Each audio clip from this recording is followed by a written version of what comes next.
Smart TV और मैं हूं आपके साथ स्मिता पटवार। चलिए रुक करेंगे उत्तराखंड की तमाम बड़ी खबरों का, लेकिन उससे पहले एक नजर आज की हेडलाइंस पर। जोशीमठ में होटलों को ढहाने का काम जारी, राष्ट्रीय आपदा घोषित करने की याचिका पर सुप्रीम कोर्ट आज करेगा सुनवाई।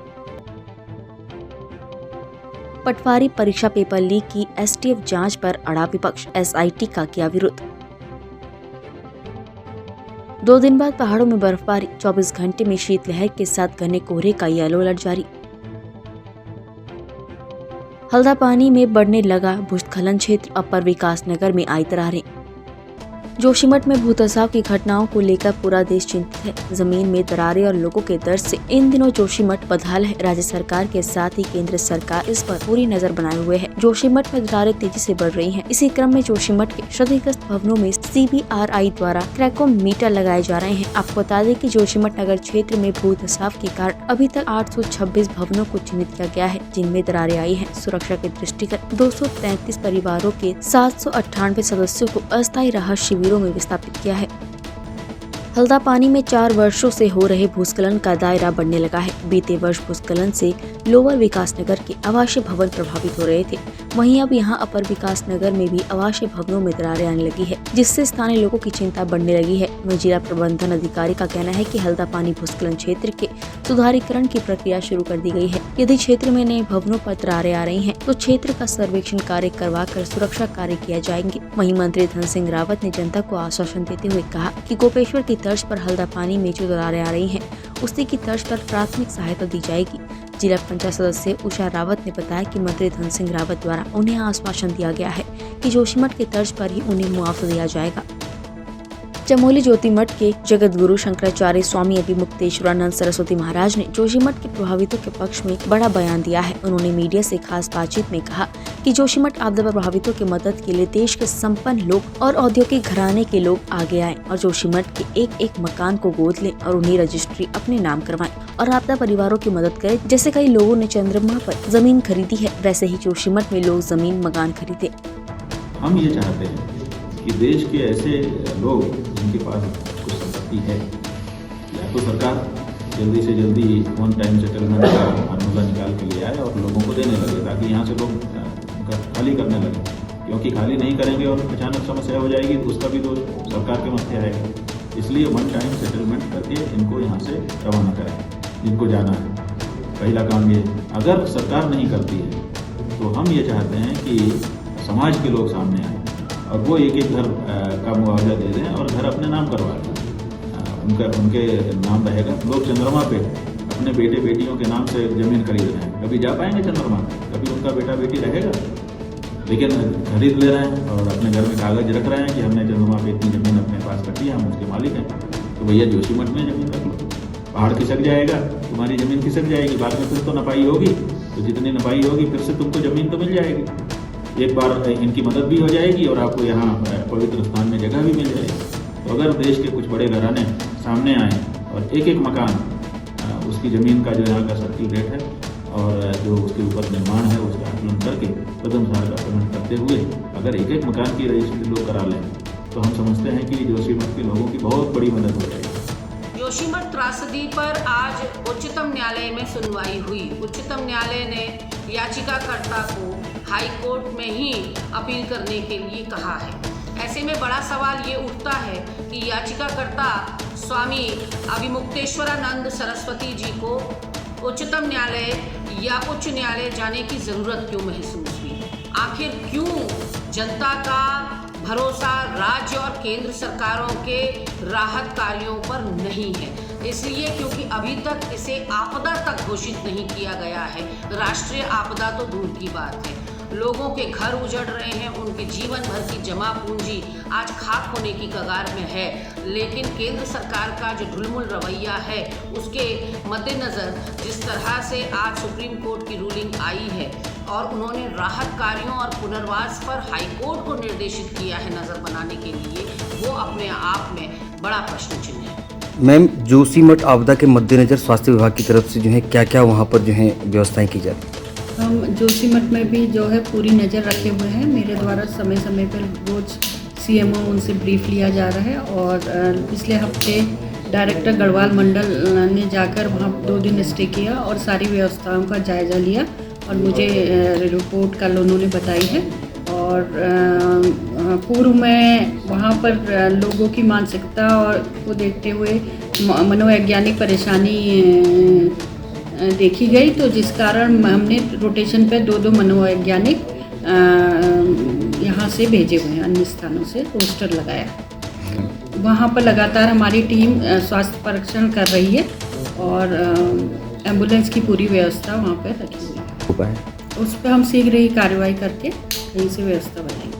उत्तराखंड में पटवारी भर्ती का पेपर लीक होने के बाद प्रदेश के युवाओं में भारी रोष देखने को मिल रहा है। ऐसे में उत्तराखंड लोक सेवा आयोग ने फॉरेस्ट गार्ड भर्ती परीक्षा को लेकर बड़े बदलाव किए हैं। ये बदलाव प्रश्न पत्र से लेकर आयोग की गोपनीय प्रक्रिया के बताए जा रहे हैं। फॉरेस्ट गार्ड भर्ती परीक्षा 22 जनवरी को प्रस्तावित है। बताया जा रहा है कि आयोग ने परीक्षा के लिए जो पेपर पाइपलाइन में लगाया था उसे हटा दिया है। आयोग के पास प्रश्न पत्रों के कई सेट और हजारों की संख्या में विशेषज्ञों से आए हुए प्रश्न रहते हैं। आयोग ने फॉरेस्ट गार्ड भर्ती परीक्षा के लिए दूसरे सवालों का पेपर तैयार कर लिया है। इस मामले में आयोग के एक अधिकारी का कहना है कि परीक्षा की पूरी प्रक्रिया गोपनीय होती है, जिसकी कोई भी जानकारी सार्वजनिक नहीं कर सकते, लेकिन निश्चित तौर पर फॉरेस्ट गार्ड भर्ती परीक्षा को लेकर प्रक्रिया और सख्त की जा रही है।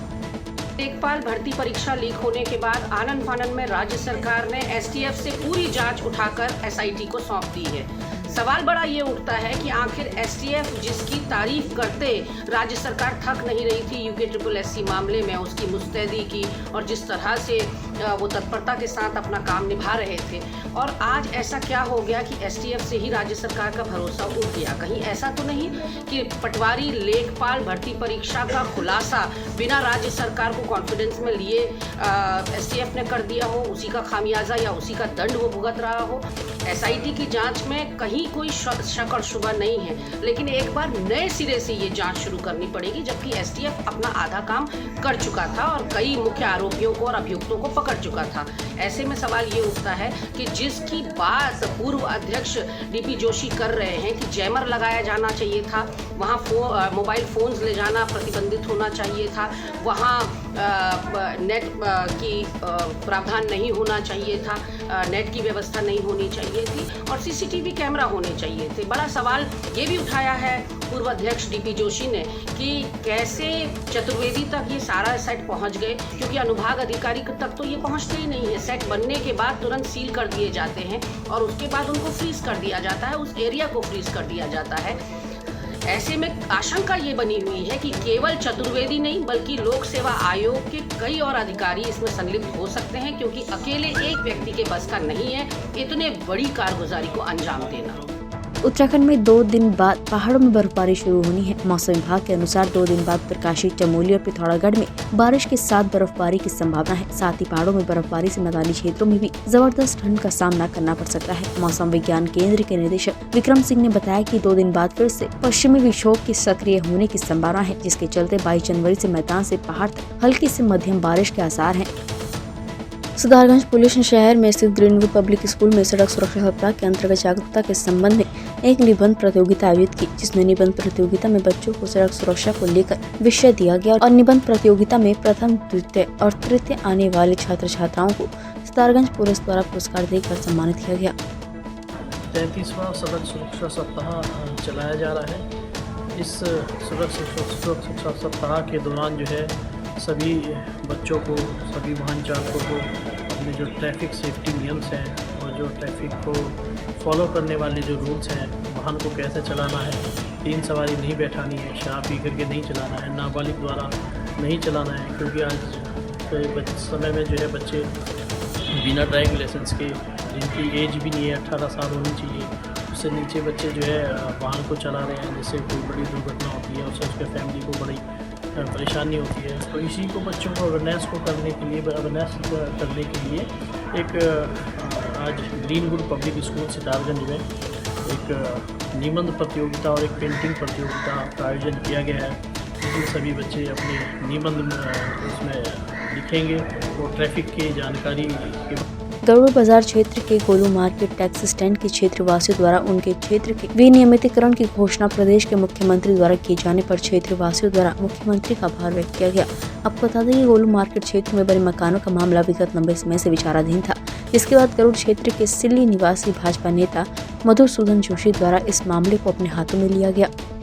मुख्यमंत्री जी का आभार व्यक्त कर रहे हैं हमारे सभी जो हमारे गोरू मार्केट के जो जितने भी व्यापारी बंधु लोग हैं, सभी लोगों ने जो 14 तारीख को माननीय मुख्यमंत्री जी ने उत्तरायणी मेले के अवसर पर गरुड़ के गोलू मार्केट स्थित दुकानों के विनियमितीकरण के प्रयास किए जाने की जो घोषणा की है, उसके उपलक्ष्य पर सारे व्यापारी लोग यहाँ पर इकट्ठा हुए हैं और उन्होंने माननीय मुख्यमंत्री जी का आभार व्यक्त किया है कि ये जो कई प्रकार की समस्याएं हो रही थी उसके विषय पर जो माननीय मुख्यमंत्री ने संज्ञान लिया और जो इसके विनियमितीकरण के प्रयास करने की जो घोषणा करी है, उसके लिए सभी ने आभार व्यक्त किया है, खुशी व्यक्त की है।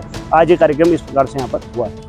जौलजीबी मुनस्यारी राष्ट्रीय राजमार्ग पर मुनस्यारी की ओर आ रही सामानों से भरा एक पिकअप वाहन अनियंत्रित होकर कैंटी बैंड के समीप नीचे जा गिरा, जिसमें गनीमत रही कि जान माल की कोई हानि नहीं हुई। वही जानकारी के अनुसार स्थानीय निवासी हिमांशु मकवाल ने बताया कि रविवार को जौलजीबी मुनस्यारी राष्ट्रीय राजमार्ग पर मुनस्यारी की ओर आ रही एक पिकअप वाहन अनियंत्रित होकर कैंटी बैंड के समीप नीचे जा गिरी, जिसमें जान माल की कोई हानि नहीं हुई। वाहन में सवार ड्राइवर के साथ आने वाले व्यक्ति को हल्की चोट आई है।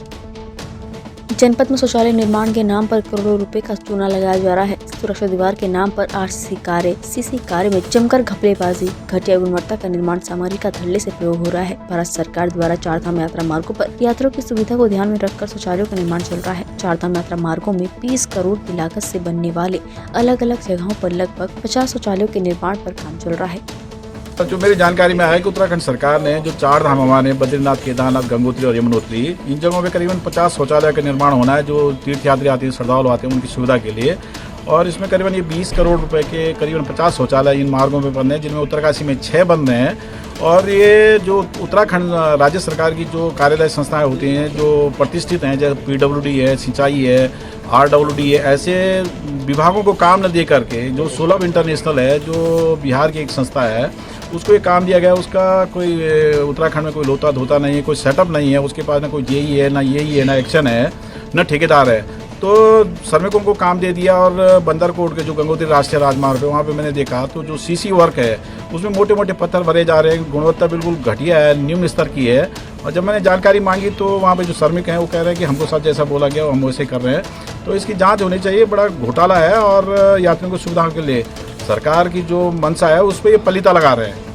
जिला कलेक्ट्रेट पिछले 9 दिन से सड़क की बदहाली को लेकर धरना पर बैठे अस्थि गंगा घाटी संघर्ष समिति का धरना गंगोत्री विधायक सुरेश चौहान के आश्वासन पर धरना स्थगित हो गया है। गंगोत्री क्षेत्र के विधायक सुरेश चौहान जिला कलेक्ट्रेट धरने स्थल पर पहुंचे और उन्होंने संघर्ष समिति और क्षेत्रवासियों को भरोसा दिया कि क्षेत्र की हर मांग को लेकर वो अपनी तरफ से पुरजोर कोशिश करेंगे और जल्द से जल्द उनकी मांग को जमीन पर उतार देंगे।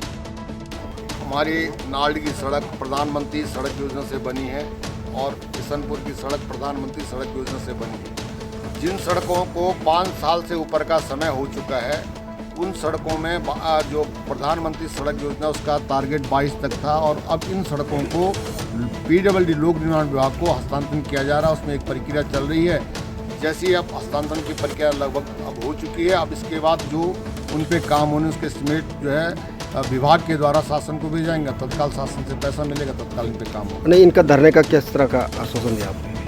अब धरने का भाई देखो, कोई ठेकेदार काम कर रहा था और उस ठेकेदार जो है 2014 से लगा था, अब तक जो है 22 आ गया, काम पूरा नहीं कर पाया। सड़क की स्थिति जस की तस है और हम तो जनता के साथ हैं, सड़क को दिन रात देख रहे हैं कि कैसे इसकी स्थिति, और लगातार उसमें प्रयास कर रहे हैं। और मुझे अब उस ठेकेदार का जो बॉन्ड था वो रिसाइन हो चुका है और तत्काल जो है उसकी नई निविदा लग गई है। और हम लोगों ने और हमारे जो जिलाधिकारी हमारे प्रशासन के द्वारा, हमारे माननीय मुख्यमंत्री के द्वारा हमें आश्वस्त किया गया है कि गंगोरी से संगम चट्टी तक की रोड हम किसी भी तरह, क्योंकि अभी शीतकालीन सत्र है, सर्दी है, डावरीकरण नहीं हो सकता, उस सड़क को सुधारने का पूरा प्रयास करेंगे। हमें समय चाहिए सर, है कि नहीं? टाइम कितना लगेगा? टाइम बिजी हूँ और हमें से यहाँ कई जनप्रतिनिधि रह चुके हैं। जनप्रतिनिधियों को पता है कि जब हम कागज़ लेके कहीं जाते हैं तो कितना समय लगता है। तो थोड़ा सा समय तो ज़रूर लगेगा, लेकिन सड़क जो है चुस्त और दुरुस्त होगी, ये मैं आपको विश्वास दिला रहा हूँ। तो क्या धरना खत्म कर रहे हैं आज? हम विधायक साहब से चाहते हैं कि विधायक साहब हमको 3 महीने या 6 महीने टाइम से मैं आपको एक चीज़ बता रहा हूँ कि पहले टेंडर होने दो, उसके बाद हम बात करेंगे। मैं बोलूँगा प्रधानमंत्री सड़क योजना से जितनी भी सड़कें बनी हुई, जो 5 साल से ऊपर हो गई है उनको पीडब्ल्यूडी को हैंड ओवर किया गया। पीडब्ल्यूडी से अब जो है उसका एस्टिमेट बन के जा रहा है, थोड़ा उसमें समय लगेगा, सरकार के पास धन आएगा, सरकार स्वीकृत करेगी और सरकार की पहली प्राथमिकता में है कि जहाँ जहाँ प्रधानमंत्री सड़क योजना से सड़कें बनी थी जिनको 5 साल हो गया, उनकी स्थिति बहुत ख़राब है, उनका डाउनीकरण उखड़ चुका है, उनको फिर जो है नए डाउनीकरण के रूप में जहाँ उनके गड्ढे हो गए उनको सही करने के लिए सरकार पूरा प्रयासरत है और तत्काल इनमें धन मिलेगा, मैं आपको विश्वास दिला रहा हूँ। थोड़ा समय। उत्तराखंड की तमाम बड़ी खबरों में फिलहाल इतना ही। बाकी खबरों के लिए देखते रहिए पहाड़ टीवी। नमस्कार।